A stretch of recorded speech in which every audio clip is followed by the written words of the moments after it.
Iraqi resistance ने जो Syria में अमेरिकन बेसिस हैं उन पर लगातार हमला किया है।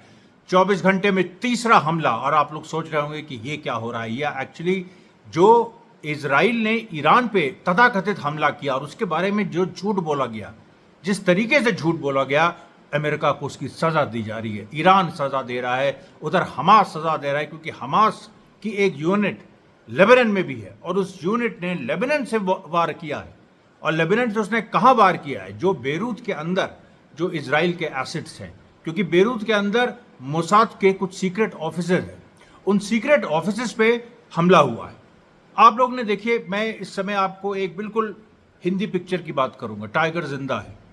उसमें जो पिक्चर शुरू हुई थी तो उसमें एक बात कही गई थी। पिक्चर कोई खास नहीं थी, काफ़ी मतलब ठंडी सी पिक्चर थी, चली ज़रूर वो, लेकिन उसकी जो शुरू में एक बात कही गई थी कि एक जंग जो होती है सामने दिख रही होती है और उसके पीछे एक जंग और हुए। उसमें एक जंग और चलती है सीक्रेट एजेंसीज में। उसमें आईएसआई उसमें आईएसआई और रॉ की जो जंग पीछे चल रही है उसको दिखाया गया, तो फिर वो प्रेम कथा में बदल गई। यहाँ जो हो रहा है, एक पीछे पर्दे के पीछे एक ज़बरदस्त जंग चल रही है। और उसमें देखिए क्या हो रहा है कि जो हमास की फोर्सेस हैं वो जो यहाँ से लेके लेबनान तक फैली है। और मैंने आपको बताया कि सीरिया में भी हैं। सीरिया में जो लिवा अल कुद्स जो पैलेस्टीनियन संगठन है, पीएफएलपी और हमास का दोनों का, उसके करीब 22 लोगों को ये आईसिस के लोगों ने मार गिराया था अभी 2 दिन पहले। मैंने उसके बारे में एक वीडियो भी बनाया था, या एक वीडियो की शुरुआत की थी। अभी देखिए जो पूरी सिचुएशन हो रही है कि पिछला हमला जो इराकी रेजिस्टेंस ने अमेरिका पे किया था वो जनवरी में हुआ था, जब अल तन्फ बेस में हमला हुआ था और 2 अमेरिकन सोल्जर्स मारे गए थे, आपको याद होगा। उसके बाद से अमेरिका ने डिप्लोमेसी करके, बातचीत करके, बहुत सारी चीज़ें करके ये बात इंश्योर की थी कि जो इराकी रेजिस्टेंस है वो एक्सेस ऑफ रेजिस्टेंस का हिस्सा है। इजराइल पे वो हमला करे लेकिन अमेरिका पे वो सीधा हमला नहीं करेगा। ये एक बात अंदर खाते तय हुई थी। दूसरी बात, इजराइल ने हमास से ये बात एक पहुंचाई थी कि हमारे जो कुछ सीक्रेट अड्डे हैं जिनके बारे में इजराइल को पता चल गया कि हमास को पता चल गया, तो उन पे जो है वो सीधे हमला नहीं करे। ये और हमास ने इसके एक्सचेंज में ये कहा था कि जिस तरीके से कुछ उसके भी हमास के लोग बाहर हैं, मतलब जो डिफरेंट अरब कंट्रीज़ में हैं, वहाँ पर भी इजराइल हमला नहीं करेगा। इस तरह की बात हुई थी, एक अंडरस्टैंडिंग थी, लेकिन वो टूट गया। क्योंकि जिस तरीके वो अंडरस्टैंडिंग टूट गए दोनों, क्यों? क्योंकि जिस तरीके से इजराइल झूठ बोल रहा है, जिस तरह से अमेरिका झूठ बोल रहा है, जिस तरह से न्यूयॉर्क टाइम्स, वॉशिंगटन पोस्ट, हारेट्स जैसे अखबार, सभी जो लिबरल अखबार हैं वो झूठ बोल रहे हैं। दरअसल जो बात बेन गिविर, जो कि इजरायली दक्षिणपंथी हम लोग के दुश्मन है, लेकिन कभी कभी बहुत सही बात बोल देते हैं। और उसने जो एक ट्वीट किया था बेन गिविर ने, जो इंटरनल सिक्योरिटी मिनिस्टर है इसका, इजराइल का, और उसने जब ये बात आई कि इजराइल ने ईरान पे एयर स्ट्राइक कर दिया, उसके जो ईरान ने जो किया उसके जवाब में, तो उसने एक ट्वीट किया और उसमें लिखा रिडिकुलस। शायद मैंने पहले भी जिक्र किया होगा, लेकिन दोबारा जिक्र करना ये ज़रूरी है, because it was a ridiculous attempt by Israel to scare Iran. Iran को आप स्केयर करना चाहते हैं जिसके पास जो न्यूक्लियर फैसिलिटीज़, अच्छा ये खबरें आ रही हैं कि ईरान ने अपनी न्यूक्लियर फैसिलिटीज़ जो है शिफ्ट कर दी। अरे यार, ये बताओ कि तुम्हें पता है क्या, तुम्हारे बाप का है ईरान? नहीं, हम न्यूयॉर्क टाइम्स और उन लोगों से पूछना चाहते हैं, तुम्हारे बाप का है ईरान? तुम्हें पता है कि ईरान की न्यूक्लियर फैसिलिटीज़ कहाँ हैं? नहीं, तुम्हें पता है क्या? नहीं पता है तो फिर क्यों बोल रहे हो? ये देखिए, एक बहुत ही कंसिस्टेंट और बहुत ही सस्टेन्ड और बहुत ऑर्गेनाइज्ड एक मिस इन्फॉर्मेशन का कैंपेन चलाया जा रहा है। और हमें इसमें कहने में कोई हिचक नहीं है कि किसी भी इंग्लिश जो न्यूज़पेपर है, चाहे वो इंडिया का हो चाहे वो बाहर का हो, उस पर विश्वास करना बेकार है। क्योंकि देखिए, हिंदी के जो न्यूज़पेपर्स हैं वो तो वैसे ही कोई उन पर विश्वास करता नहीं, जो इंग्लिश के हैं उन पे भी करना बेकार है। ऑल्टरनेटिव मीडिया में भी ये बात कोई नहीं कह रहा, क्योंकि किसी को क्या पड़ी है जो काफ़ी हद तक, और जो खुद कुछ मुस्लिम भी हैं और काफ़ी हद तक जो इसको, ये जो इजराइल हमास की वॉर को उस पर पैसा बनाने के चक्कर में उसको कवर भी कर रहे हैं, तो उसमें वो लोग क्या कह रहे हैं? वो लोग इस तरह की बात नहीं कहेंगे कभी। वो लोग सीधे न्यूयॉर्क टाइम्स को कभी कंडेम नहीं करेंगे। हमारा काम है, हमारा काम है कि हम न्यूयॉर्क टाइम्स को कंडेम करें। हमारा काम है कि जो झूठ बोला जा रहा है उसका हम पर्दाफाश करें। कोई उसका पर्दाफाश नहीं कर रहा। बड़े बड़े लोग आते हैं, कुछ और मुस्लिम्स में बड़े आते हैं, कुछ ईरान के समर्थक भी, लेकिन उनके अंदर वो दिमाग नहीं है कि वो ये जो चीज़ ईरान चाहता है इस समय, या जो चीज़ एक्टर्स ऑफ रेजिस्टेंस चाहते हैं कि भाई कोई साउथ एशिया में और इस तरफ दुनिया के इस हिस्से में कोई आवाज़ तो हो जो बोले, जो सच्चाई की बात करे, जो पर्सपेक्टिव ईरान का है या हमास का है उसकी बात करे। कोई ऐसा होना चाहिए ना। अभी देखिए एक खबर आई है, मैं आपको उदाहरण देता हूं, जो न्यूयॉर्क टाइम्स या इस तरह के अखबार कतई कवर नहीं करेंगे। वो खबर यह है कि नासिर कॉम्प्लेक्स के पास से बिल्कुल डेड बॉडीज का एक नया, कई डेड बॉडीज मिली हैं, और वो डेड बॉडीज की जो हालत है उसमें किसी का सर गायब है, उसमें किसी के ऑर्गन्स गायब है। वो एक नए तरह का हॉरर है। उसको आप जब किसी का भी खून खोल जाएगा उसको पढ़ के, और कोई भी जो इजराइल की तरफदारी करेगा उसको वो मारने दौड़ेगा। क्योंकि देखिए इसमें कोई ये जो, और इसमें जज्बात की बात नहीं है, इसमें नाइंसाफी की करा। तुम मतलब अगर एक निरीह आदमी को कोड़े मार रहे हो और हम जाके उसका विरोध नहीं करें और तुम्हें 2 कोड़े ना मारे तो लानत है हम पे। वही बात यहां पर आए, वही बात यहां पर लागू होती है। और इसी तरीके से देखिए जो पूरी एक सिचुएशन जो बन रही है उसमें जैसे जैसे युद्ध तेज हो रहा है वैसे वैसे मिस इन्फॉर्मेशन भी तेज हो रही है। ये जो ताकतें हैं इतनी जल्दी, ये जो फांसीवादी ताकतें हैं, अमेरिका, इजराइल, अंतर्राष्ट्रीय वृत्ति पूंजी की जो ताकतें हैं, ये इतनी जल्दी हार नहीं मानने वाली। ये झूठ पे झूठ बोलेंगे। आपको देखिए मैं बताता हूं कि जो एग्जैक्टली कौन से जो इराकी रेजिस्टेंस ने हमला किया, अल उमर ऑयल फील्ड बेस, ये ऑयल फील्ड है, और यहाँ पर अमेरिका का एक सैन्य बेस भी है सीरिया में, जो कि दक्षिण सीरिया। यहाँ पर 4 मिसाइल दागी। फिर से मैं कह रहा हूँ, सीरिया जो है वो ईरान के साथ है, एक्सिस के साथ, जो सीरिया की गवर्नमेंट है, लेकिन सीरिया का एक हिस्सा अमेरिका ने हथिया लिया है अपने आतंकवादियों के द्वारा, तो वहाँ पर ये है। अब ये जो ओमार ऑयल फील्ड है इसमें 4 मिसाइल्स लगी। उसके बाद जो खराब अलजिर बेस है इसमें 3 मिसाइल और 1 ड्रोन लगी। The 2 most important American military bases in eastern Syria were targeted less than an hour apart. There is information about direct casualties inside the American base in Kharab al-Jir. सीधे American casualties की खबरें हैं, लेकिन उसको American media नहीं छापेगा। The targeting of the 2 American bases comes about 2 months after the targeting of the American bases in eastern area stop, मतलब eastern Syria stop. 2 महीने पहले जो मैंने कहा कि जो रुक गए थे वो। अब देखिए एक और, a drone attack targeted American Ain al Asad. ये ऐन अल असाद पे पहले भी कई बार अटैक हो चुका है। Targeted the Ain al Asad base in Anbar western Iraq. ये इराक में जो एक अमेरिकन बेस है। This is the 3rd attack on US bases in Iraq and Syria in the last 24 hours. ठीक? अब देखिए, जो इजराइल का जो मिलिट्री इंटेलिजेंस डायरेक्टरेट है उसका जो चीफ है, 38 साल से उसका चीफ, जनरल अहारोन हलैवा, इसने रिजाइन कर दिया। 38 साल से ये चीफ है। 7 अक्टूबर, और इसने रिजाइन करते हुए क्या कहा, इसने कहा 7 अक्टूबर में हम फेल हो गए, हम उसकी जिम्मेदारी लेते हैं और हम इजरायली जनता से माफ़ी मांगते हैं। ये जो है ना, ये जो घटना है, ये नेतन्याहू के फॉल की शुरुआत है। आप लिख के ले लीजिए, इस चीज़ को लिख के ले लीजिए। ये अल्टीमेटली नेतन्याहू कुर्सी से जाएगा, और नेतन्याहू जैसे ही कुर्सी से जाएगा वैसे ही इजराइल सरेंडर करेगा। इसलिए अब बहुत दूर वो दिन नहीं रह गए। और आप देखिए इजराइल के अंदर जो पूरी सिचुएशन है, इजराइल के अंदर ये सिचुएशन है कि जो हिजबुल्ला ने जो अरब अल आरामशे पे जो ड्रोन हमला किया था आज से 2-3 दिन पहले, जिसके बारे में हमने पूरा बताया था आपको, उसमें जो लोग घायल हुए थे वो धीरे धीरे उनकी मौतें शुरू हो गई। उसमें से एक इजरायली सैनिक की मौत कल हुई, एक अभी आज काफ़ी गंभीर हालत में है, और ऐसी स्थिति हो रही है कि उनको जो 19 लोग उसमें घायल हैं उनको अच्छे से अच्छा इलाज दिया जा रहा है, लेकिन वो ठीक नहीं हो रहे। हिजबुल्ला, इजराइल का ये कहना है अंदर खाते हैं, वो ओपनली नहीं, ओपनली वो कैसे कह सकता है, उसकी तो जनता में ऐसे ही विद्रोह की स्थिति है। कभी भी एक ज़रा सा एक स्पार्क चाहिए और इजरायली जनता जो है वो नेतन्याहू को वो खाड़ फेंकने के लिए आगे आ जाएगी। बस इतनी सी उसकी ज़रूरत है। हिजबुल्ला ने कुछ ऐसे उसमें कुछ हम केमिकल नहीं कहेंगे, क्योंकि केमिकल वॉरफेयर तो इजराइल करता है, फॉस्फोरस बॉम्ब्स डालता है। फॉस्फोरस बॉम्ब्स डालना इंटरनेशनल लॉ के खिलाफ है।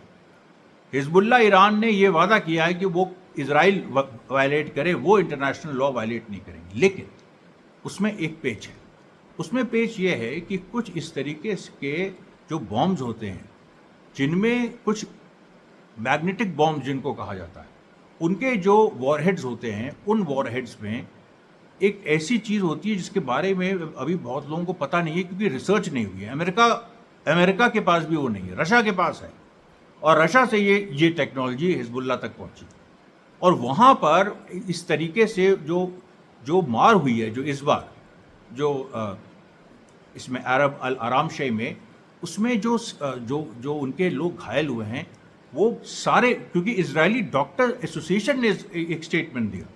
उन्होंने कहा कि we have been trying and these were not serious, all were not serious injuries, but they are not getting better. उनका डिटरेशन होता चला जा रहा है। हिजबुल्ला ने कुछ ऐसी चीज़ यूज़ की है जिसके बारे में अभी तक कोई नहीं जानता। और वैसी ही स्थिति जो जनवरी में एक हमास ने अटैक किया था 24 जनवरी को, जिसमें 24 इजरायली सोल्जर्स मारे गए थे, उसकी भी जो सीक्रेट ऑटोप्सी रिपोर्ट है उसमें भी ये बात आई कि उस तरह की चीज़ उसमें भी मिली जो डेथ के प्रोसेस को हेस्टन कर देती। अब ये जांच का विषय है, ये जांच का विषय है, और ये इस चीज़ का विषय है कि जो क्रांतिकारी ताकतें हैं, अगर तुम फॉस्फोरस बॉम्ब यूज़ करोगे, अगर तुम हर तरह के केमिकल वॉरफेयर और लोगों को बिल्कुल मतलब उससे शरीर जल जाता है फॉस्फोरस से, उस तरीके की चीज़ें अगर तुम केमिकल वॉरफेयर खुद करोगे तो वो ठीक है।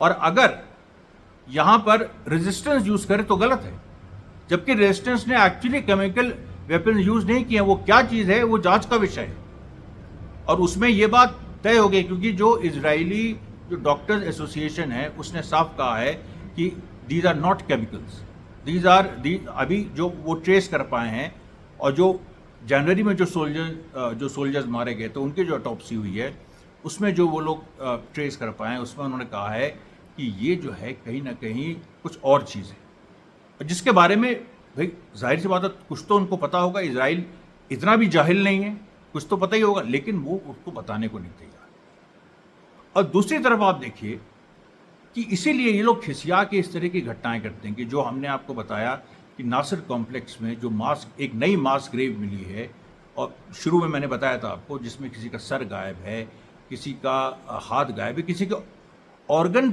थेफ्ट। फिर से ऑर्गन थेफ्ट की बात आई थी पहले दिसंबर में, मैंने ही ब्रेक की थी सबसे पहले 7 अक्टूबर के बाद। उसके पहले तो खबरें आ चुकी हैं।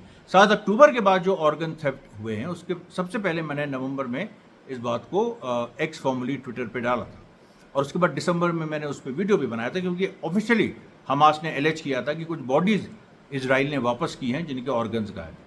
अभी जो नासिर कॉम्प्लेक्स में हुआ है, जो इजराइल जो बॉडीज़ मिली हैं कम से कम सैकड़ों फिलिस्तीनियों की, भाई आप आइसिस की तरह हो गए हैं। आपने मतलब उनके सर काट दिए।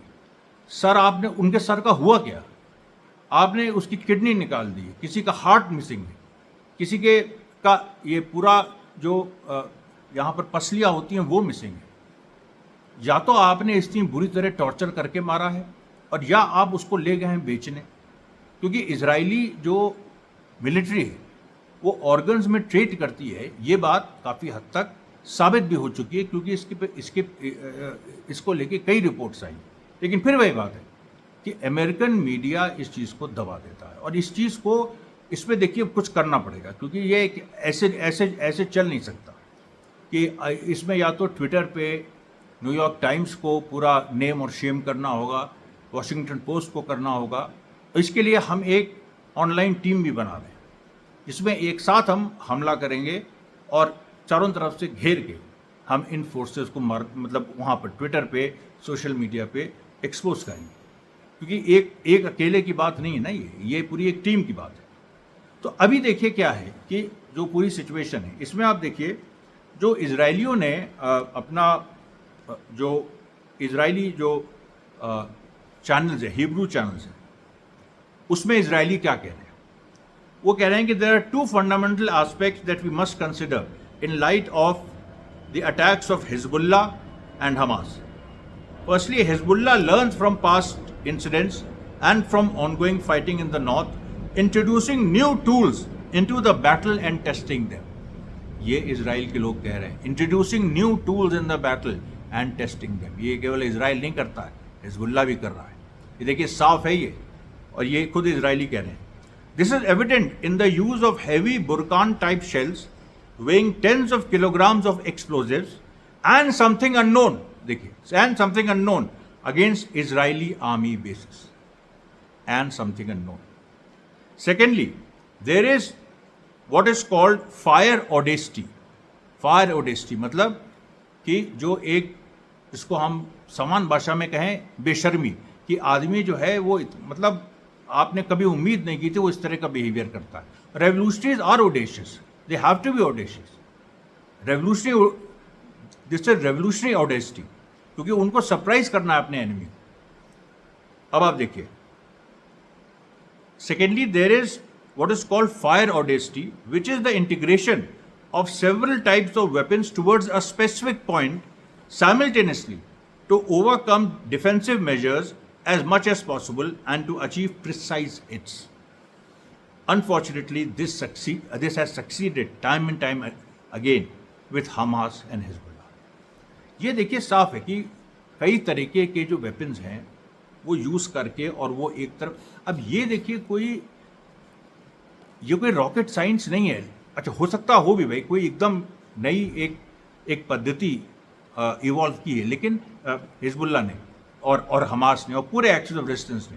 लेकिन सवाल यहाँ पर यह है कि बिलियंस ऑफ डॉलर्स तो हर साल खर्च होता है हार्वर्ड में। पूरे दुनिया का पैसा अमेरिकन यूनिवर्सिटीज को क्या साली नकारा है? ये येल यूनिवर्सिटी, हार्वर्ड यूनिवर्सिटी, जिसको आईवी लीग यूनिवर्सिटी कहते हो, बेकार है सब। इनको इतना भी नहीं पता कि क्या क्या इनोवेशन लोग कर रहे हैं। और आपको सच्चाई बताएं, आपको सच बताएं तो नहीं पता है। भारत में इतने लोग भारत से पढ़ने जाते हैं आईवी लीग यूनिवर्सिटीज़ में, अपने माँ बाप का पैसा वेस्ट करते हैं। क्या मतलब है उसका? जब तुम ये नहीं पता लगा रहे हो कि हिजबुल्लाह कौन सी चीज़ यूज़ कर रहा है, क्या मतलब हथियार क्या यूज़ कर रहा है, इनोवेट कैसे कर रहा है, जब तुम इस चीज़ का पता नहीं लगा रहे हो, तो तुम्हारा जो हमारे बड़े बड़े डिपार्टमेंट्स हैं जिससे तुम रिसर्चर्स निकाल के, जो कई रिसर्च तुमने ग्रुप्स बना रखे हैं, जो क्या वो मतलब केवल पैसा खाने के लिए है ना वो, और किस लिए हैं? अभी एक अमेरिकन सेनेटर ने कांग्रेस में उसने, अमेरिकन सेनेटर ने बाकायदा पूरा एक थैला लेके आया, उसमें सिंपल राइफल के कंपोनेंट्स थे, कुछ ग्रेनेड्स के कंपोनेंट्स थे।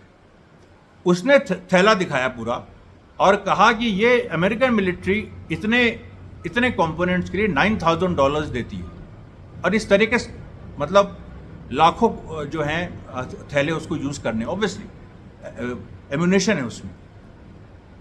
तो $9,000 एक्चुअल इसकी प्राइस कितनी है? $700।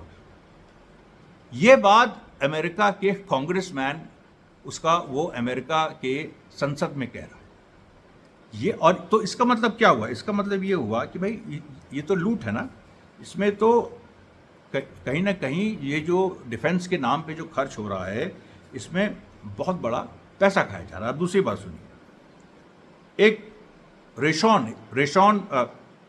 माकूर रिशॉन हिब्रू न्यूज़पेपर है, और उसमें उसने लिखा कि so far it seems that the assassination carried out by the Israeli army against Hezbollah have had no impact on the ground। कि जो इजराइल कहता है कि हमने देखिए वो एयर स्ट्राइक किया हिजबुल्लाह के खिलाफ, हमने ये किया, वो उसका कोई इम्पैक्ट नहीं। वल्ला जो हिब्रू न्यूज़पेपर है, सबसे इंपॉर्टेंट, काफ़ी मतलब इसकी रीडरशिप है, वो लिखता है, Hezbollah continues to attack with precision drones, even Hamas has used extraordinary tactics, I urge the Israeli air force to be a little more humble. Israeli air force को वो कह रहे हैं, इसराइल की एरोगेंस है ना कि हम तो दुनिया के मतलब वेपन्स के मामले में राजा हैं। हम अभी भी देखिए एक मतलब कोई भाई इस तरीके की जो मतलब जिसको हम सामान्य भाषा में कहें बदतमीजी, इस तरह की जो बदतमीजी है कि तुम ईरान में तुमने कुछ नहीं किया और ईरान का तुम दिखा के दूसरी दुनिया को वो टेक्नोलॉजी बेच रहे हो कि हम जो को ईरान में ये मारा और ईरान की न्यूक्लियर साइट जो है वो तबाह हो गई। अब बताइए, और ईरान में तुमको पता ही नहीं है कि न्यूक्लियर साइट कहाँ है। तुम्हारे मोसाद के एजेंट्स कुत्ते की तरह मारे गए हैं पिछले 3 दिनों में, ये तुम नहीं बता रहे हो। और केवल मैं बेरूत की बात नहीं कर रहा हूँ जो हमास ने मारे, मैं ईरान की जो ईरान ने मारे, जो कहीं ना कहीं इरानियन बॉर्डर पे ऑपरेट करते हैं मोसाद के एजेंट्स, और लगातार वो लोग नहीं पता लगा पा रहे। और तुम इतना झूठ बोल के मतलब झूठ के सहारे तुम अपने हथियार बेच रहे हो, वहां भी तुम्हें बिजनेस दिखाई पड़ रहा है। उसके बाद एक और देखिए, एक इजरायली हिब्रू अखबार से, A ban has been imposed on gatherings from 0 to 4 kilometers from the border with Lebanon in unprotected areas. Israel ने बैन कर दिया है कि इसके बॉर्डर के इतनी दूर तक कोई आ नहीं सकता, जबकि वहाँ की जो स्थिति है वो हिंदुस्तान वाली नहीं कि दूर दूर है बॉर्डर, जिले के बॉर्डर, स्टेट का बॉर्डर। वहाँ पर जो स्थिति है कि बहुत कम्पैक्ट जो सेटलमेंट्स हैं बहुत क्लोज वहाँ पर लेबनान बॉर्डर के पास है। तो उनको आप जब दूर करेंगे और उनको आप वहाँ से विस्थापित बहुत लोग हो गए हैं जो बच गए हैं, उनको आप दूर करेंगे तो वो तो उनका भी वैसे ही पलायन शुरू हो गया। उसके बाद देखिए, इजरायली आर्मी का स्पोक्सपर्सन कह रहा है, as a result of the firing of anti tank missiles and a drone 6 fighters were seriously injured, 2 were moderately injured and 6 others were lightly injured. Israel का spokesperson, army spokesperson, I don't know why this news is absent from Israeli newspapers. ये देखिए, खुद Israel का spokesperson कह रहा है कि Israel के अखबारों से ये न्यूज़ गायब क्यों है। अब आप देखिए, अब ये आप देखिए, ये एक के बाद एक अभी और है, अभी खत्म नहीं हुई कहानी। एक और हिब्रू अखबार लिखता है कि एक और हिब्रू अखबार लिखता है कि Hezbollah carried out a complex attack using anti tank missile and suicide drones. फिर the assessment in Israel is that the operation came in response to yesterday's assassination operation.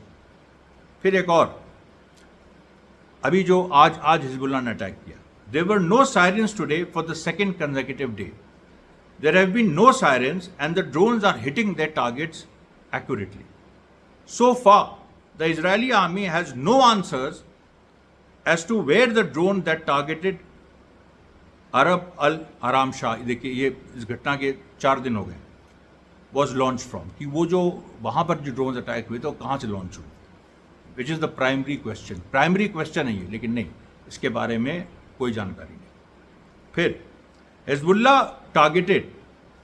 Hezbollah and Hamas jointly, Hamas की जो unit Lebanon में, Hezbollah and Hamas jointly targeted a gathering point for soldiers and carried out a coordinated attack by launching 2 anti-tank missiles and 2 suicide drones.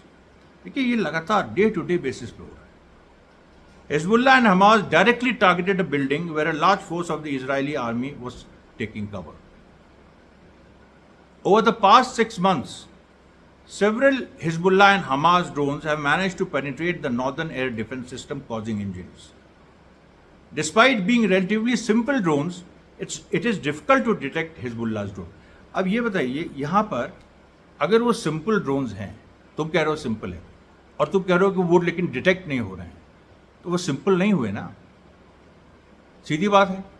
तो तुम ये क्यों नहीं, इसका मतलब क्या है कि वो सिंपल नहीं है, उनमें कुछ तुमसे जो तुम्हारे दिमाग में या जो तुम्हारी समझ में टेक्नोलॉजी, उससे ऊपर की टेक्नोलॉजी, ये बात है ना, लेकिन नहीं, वो अपनी बात कहेंगे। उसके बाद आप देखिए, most of the time very senior officers are present in the sites where Hamas and Hezbollah strike, and Hamas and Hezbollah they attempt now to target directly the operation room situated in the centre of Israeli sites. जो operation rooms बिल्कुल centre में हैं और जो इस तरह से बनाए गए हैं कि वहाँ तक कोई ड्रोन्स ना पहुँच सके, वहाँ तक मिसाइल्स ना पहुँच सके, वहाँ तक सीधे मिसाइल पहुँच सके। अब देखिए ये जो है लगातार इस तरह का ये चलता जा रहा है।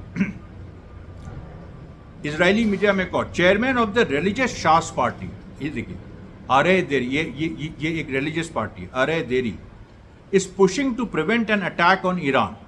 And the reason is that the rabbis in the religious Jewish sector have informed him that any Israeli strike on Iran would pose a great danger to Israel. अब माने बात यहाँ विज्ञान से धर्म पे पहुँच गई, ज्योतिष पे पहुँच गई कि जो इज़राइल के रिलीजियस जुडाइज़म में बिलीव करने वाले लोग हैं, इज़राइल की हमको नहीं पता था, पहली बार पता था इज़राइल का अपना कोई एस्ट्रोलॉजी का सिस्टम है और इज़राइली एस्ट्रोलॉजर्स का कहना है कि ये इज़राइल के लिए बहुत बुरा समय है। धन्यवाद साथी, बहुत बहुत धन्यवाद।